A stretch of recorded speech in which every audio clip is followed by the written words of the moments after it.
할렐루야. 오늘 하나님 말씀 사도행전 21장 33절부터 40절까지 33절부터 40절까지 우리 합독합니다. 이에 천부장이 가까이 가서 바울을 잡아 두 쇠사슬로 결박하라 명하고 누구며 무슨 일을 하였느냐 물으니 무리 가운데서 어떤 이는 이 말로 어떤 이는 저 말로 부르짖거늘 천부장이 소동을 인하여 그 실상을 알 수 없어 그를 영문 안으로 데려가라 명하니라.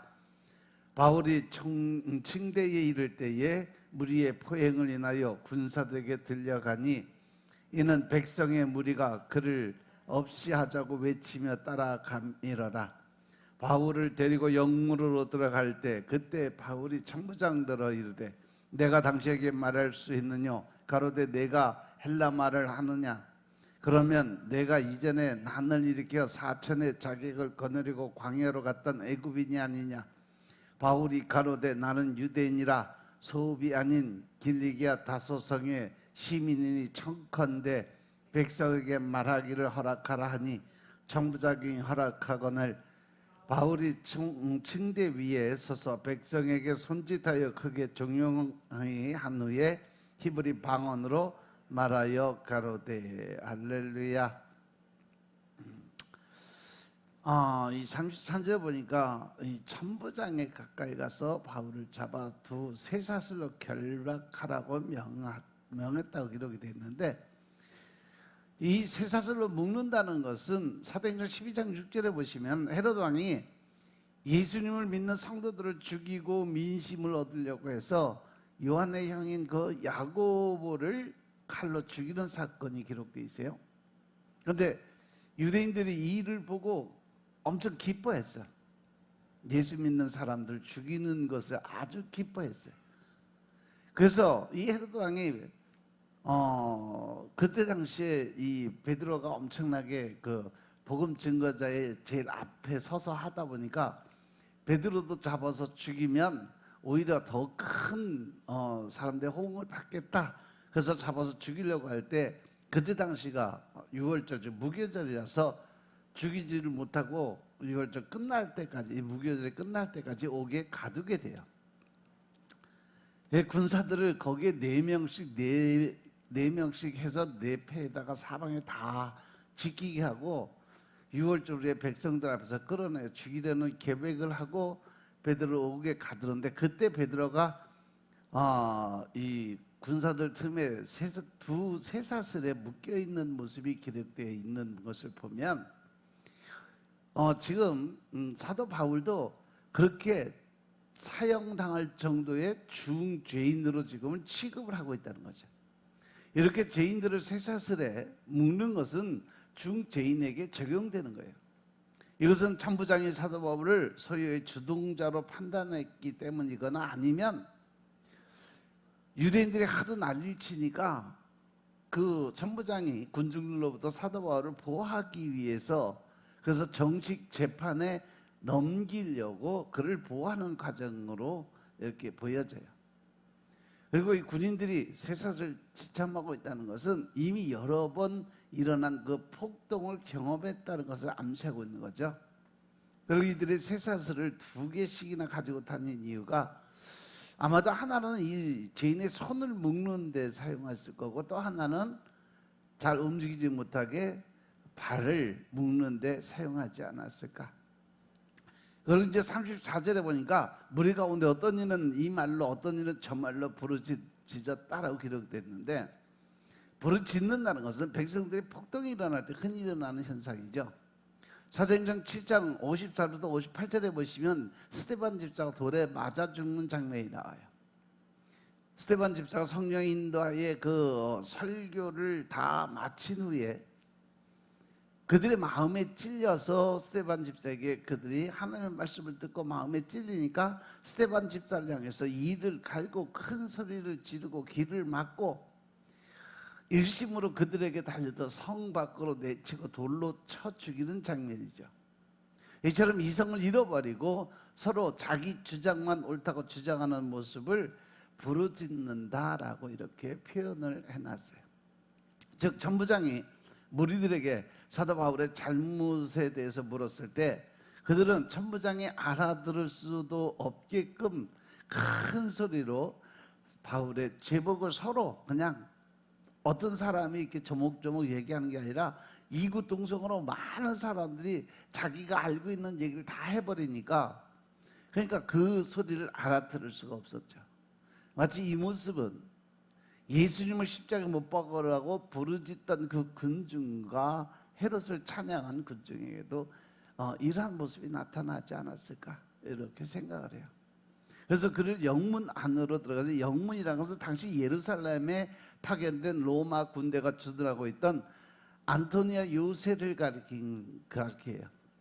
실질적으로 영문이라는 것은 그 벽이나 어떤 들어가는 정문이 아니라 샘문, 쪽문, 작은 문을 영문이라고 그때 표현을 하는데, 여기서는 그 요새 안에 들어가는 입구, 그 영문 앞이죠.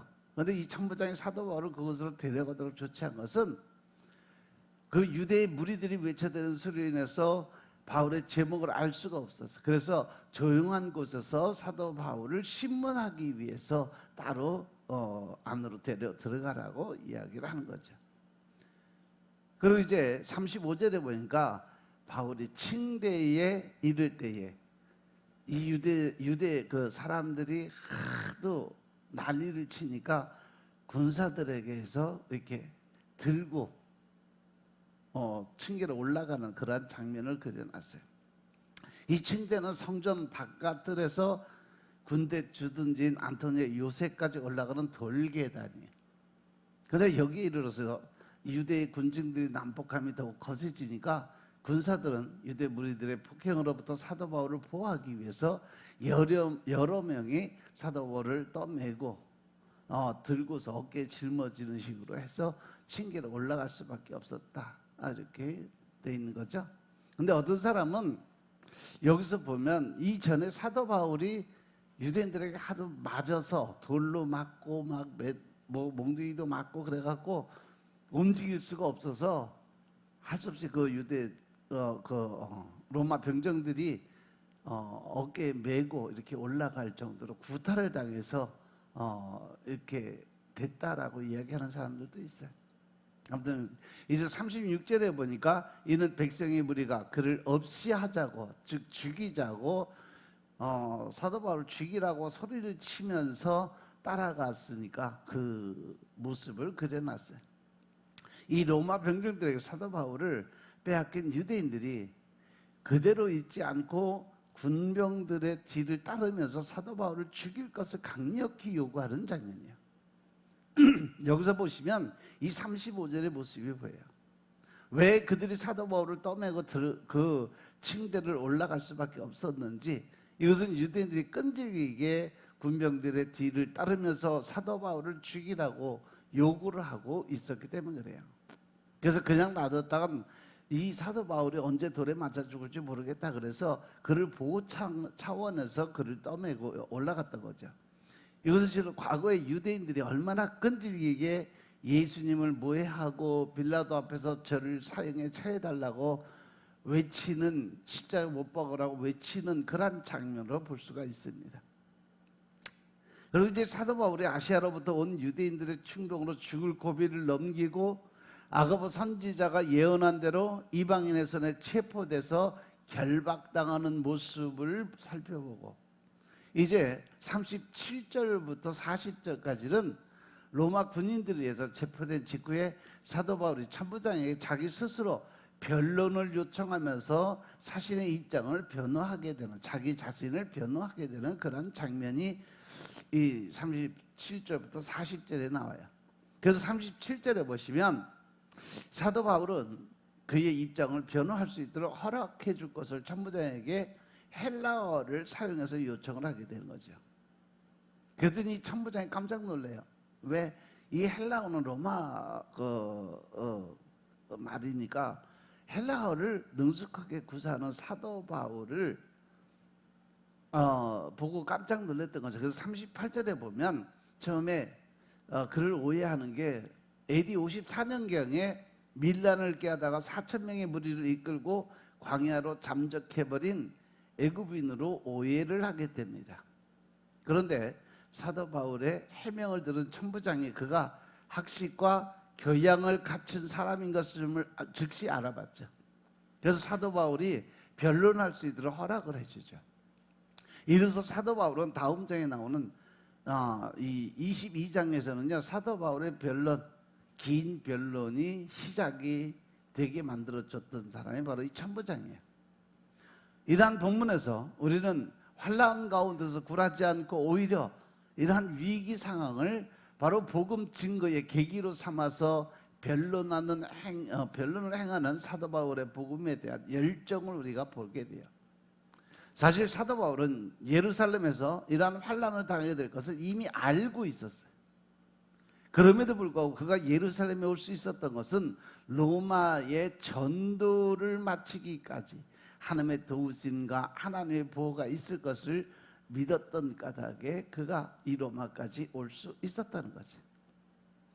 그리고 이제 체포를 당해서도 그는 그 사실을 확신했던 까닭에 조금도 굴함이 없이 담대하게 복음을 증거하고 있는 것이 바로 22장에 나와요. 이와 같이 복음 전도자는 무엇보다도 하나님이 나를 지키고 보호하신다는 그 손길을 확신하게 내가 믿을 때 담대한 그 믿음이 생기고 복음 증거할 수 있는 능력이 생길 수 있다는 사실 명심하시기 바랍니다. 그래서 이제 37절에 보니까 바울을 데리고 영문으로 들어가려고 할 때 바울이 천부장들어 내가 당신에게 말을 할 수 있냐? 사도 바울은 이 안토니아 요새로 체포당해서 가는 도중에 천부장에게 무리를 향해서 자기 변명을 할 수 있게, 자기가 변론을 할 수 있게 기회를 달라고 요청을 했어요. 그런데 그것은 단순한 변명을 하기 위한 것이 아니라 변명의 형태로라도 복음을 증거하기 위한 자기만의 방법이었던 거죠. 이처럼 사도 바울은 생명이 끊어질 그 위기 상황에서도 자기의 신변을 돌보기보다는 오직 복음 증거에만 몰두한 그의 충성과 용기는 우리가 다 같이 본받아야 될 부분이 아닐까 생각을 합니다. 그러더니 사도 바울이 얘기를 하니까 이 천부장이 깜짝 놀라서 네가 헬라 말을 아느냐? 이러면서 사도 바울은 천부장에게 헬라어로 이야기를 한 것 같아요. 그 당시 세계 공용어로 사용되던 언어가 코인의 헬라어였어요. 그렇지만 그 당시에는 이러한 헬라어는 물론 자신들의 어떤 모국어조차 제대로 읽고 쓸 줄 모르는 문맹인들이 엄청 많았어요. 이러한 상황에서 사도 바울을 무식한 폭도들의 두목 정도로 여겼던 천부장이 사도 바울이 유창한 헬라어로 말을 걸어오니까 깜짝 놀랐다는 거죠. 그래서 사도 바울에게 네가 헬라어를 아냐? 하고 반문을 한 거죠. 38절에 보면 그러면 내가 이전에 나는 이렇게 해서 사천의 자객을 거느리고 광야로 갔던 애굽인이 아니냐. 유대 역사가 요세푸스의 증언에 의하면 AD 54년경에 애굽인 거짓 선지자 그 거짓 선지자가 그의 추종자 3만 명을 이끌고 감람산에 치과하면서 예루살렘 성벽이 무너질 것을 예언하고 그때 자신들이 로마 수비군을 무찌르고 예루살렘을 통치할 수 있을 것이라고 뻥을 치고 다니는 사람이 있었어요. 그 애굽인이 일으킨 이 반란은 로마 총독 베데스게에서 진압이 됐고 애굽인 거짓 선지자는 그때 당시에 어디로 숨었는지 아무도 모르게 잠적을 해버렸죠. 그래서 그때 당시 헬라 말을 했던 사람들이 이렇게 오해를 많이 받았다고 그래요. 그런데 이 사도 바울이 유창하게 헬라어로 얘기를 하니까 놀란 천부장이 혹시라도 사도 바울이 그때 감쪽같이 잠치를 감췄다가 다시 나타나서 사람들을 미혹하고 유혹하는 애굽 선지자가 아닌가 하는 의심을 품게 된 거죠. 요세푸스 기록에 애굽인 추종자가 3만으로 언급이 되어 있는데 여기서는 몇 명으로 되어 있어요? 지금 4,000명으로 되어 있어요. 여러 숫자 차이는 아마도 요세푸스가 실질적인 인원보다 더 늘리거나 아니면 이 사도행전을 기록한 누가가 3만 명 중에 어느 일부분 자기가 생각한 어떤 테두리 안에 인원만 기록을 해놨지 않았을까? 그래서 39절에 보니까 사도 바울이 이야기를 합니다. 나는 유대인이다. 소읍이 작은 마을이 아니라 길리기아 다소성의 시민이다라고 이야기를 해요. 사도 바울은 자신에 대한 천부장의 부정적인 시각을 해소하기 위해서 다소가 작은 소읍이 아니라고 강조를 하죠. 실제 다소는 소아시아의 헬레니즘 중심으로 문화적 수준이 아주 높은 도시였었어요. 여기서 사도 바울이 천부장에게 말하지 않은 것이 있는데 그것이 바로 자신이 로마 시민권을 가지고 있다라는 것을 얘기를 아직 안 했어요. 만일 사도 바울이 이때 이 사실 내가 로마 시민권자고 나는 로마 사람이다라고 이야기했다면 천부장 아마 기겁을 했을 거예요. 그래서 그를 즉시 안전지대로 피신시키지 않았을까? 즉 보호 차원으로 가지 않았을까? 이제 마지막으로 40절에 보니까 천부장이 허락을 하죠. 바울이 층대 위에 서서 이제 복음을 증거하는 그러한 이야기가 나오죠. 근데 그것을 무엇을 하냐? 바로 히브리 방언으로 설명을 하게 돼요. 여기서 사도 바울의 요청이 받아들여지니까 안토니아 요새를 향하는 계단 맨 위쪽에서 사도 바울은 쇠사슬에 묶인 채로 자신과 복음을 위해서 이제 변론을 시작하게 됩니다. 이것이 바로 다음 장 22장 1절부터 21절의 말씀이에요.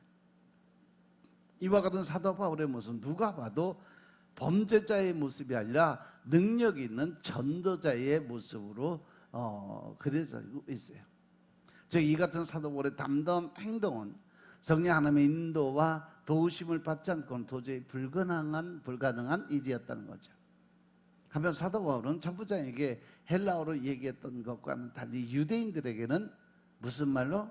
히브리 방언으로 말을 하는데 이것은 구약시대의 고전 히브리어와는 달리 바벨론 포로기 이후에 아람어의 영향을 많이 받아서 아람어화된 히브리어, 실질적인 히브리 정통 언어가 아니라 그 종살이를 하면서 아람어와 히브리가 섞여 있는, 그래서 히브리 방언이란 단어를 사용을 한 겁니다.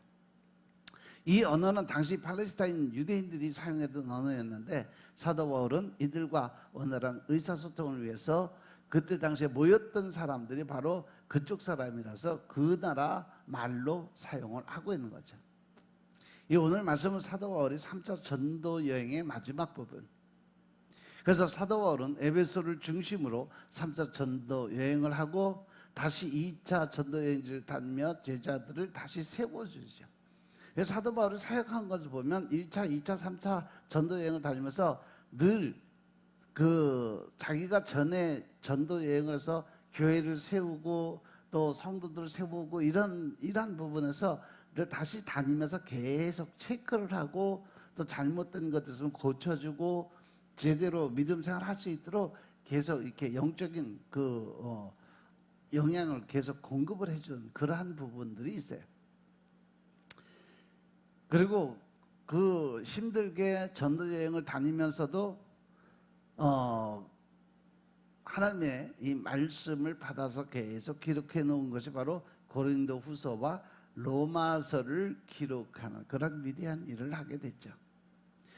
드라와에서는 죽은 자를 살리고 말씀을 밤새도록 강론을 하는 그러한 일도 했던 부분들이 있습니다. 그래서 이 사도 바울이 어떠한 상황, 어떠한 자리에서도 늘 하나님의 복음을 우선시하고 그 복음의 중심 안에서 하나님의 뜻을 전하고 이 복음을 위해서 목숨을 걸고 나가는 모습은 우리가 최소한 배워야 될 그 부분이 아닐까. 나머지 이제 22장 이 바울의 변론은 다음 시간에 하겠습니다. 기도하겠습니다. 사랑의 아버지 하나님 감사드립니다. 오늘도 아버지의 은혜 가운데 우리가 살아갈 수 있도록 축복하시고 이 사도 바울의 담대한 믿음을 통해서 복음 증거자의 삶을 깨닫고 알게 하시니 감사합니다. 우리가 이제 신령과 진정의 마음으로 하나님을 바라보게 해주시고 능력과 권세를 사용할 수 있도록 축복하시고 오직 예수 오직 한 길의 그 믿음을 가지고 복음 증거자의 삶을 살 수 있도록 주님이 축복하옵소서. 오늘 하루의 삶도 오직 주님의 영광을 위해서 살아가게 하시고 하나님을 기쁘게 하고 즐겁게 할 수 있는 하루의 삶을 살게 주님이 축복하옵소서. 모든 말씀을 우리 주 예수 그리스도의 이름으로 감사드리며 기도드렸사옵나이다. 아멘.